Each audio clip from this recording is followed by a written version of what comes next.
விஜய் அவர் இப்போ மொத்தமாக தமிழ்நாடு ஈபியை அதானிக்கு விற்க போகிறார். கரண்ட் எல்லா இடத்துலையும் இப்போ ரொம்ப இது செயற்கையாக திட்டமிடப்படுகிறது. சார் அது கூட டிஎம்கே கவர்மெண்ட் மேலே வந்து சொல்லிட்டு இருக்காங்க சார். அவங்க தான் வந்து திமுக முடிஞ்சு போச்சுமா. நீங்கள் செத்து போன மேலே எத்தனை லாரி என்னமா ஆக போகுது? இன்னும் ஆளே செத்து போயிட்டான். லாரி ஏறினா கப்பல் ஏறினா ரயில் ஏறினா ஆளே முடிஞ்சு போச்சு. திமுக காங்கிரஸை போல கடைசி ஆணையம் அடிக்கப்பட்டு விட்டது. அது இருந்தால் என்ன போனால் என்ன? சார் டிஎம்கே பற்றி நீங்கள் இந்த அளவுக்கு சொல்கிறதுக்கு வந்து இன்னும் அவங்களுக்குன்னு ஒரு தொண்டர்கள் இல்லாமையா சார் இருப்பாங்க? ஆமாம், வைகோவுக்கும் தொண்டர் இருக்கார். வைகோவுக்கு இல்லாத தொண்டரா? பச்சைமுத்துக்கும் தொண்டர் இருக்கார், பல கோடி தொண்டர் இருக்கார்.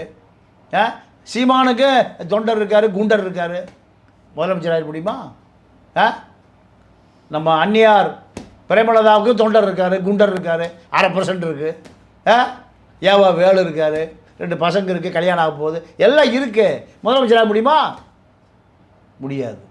அப்போது மக்கள் முதலமைச்சர் என்பது அது மக்களால் தேர்ந்தெடுக்கப்படுகிற ஒரு பெரிய பதவி.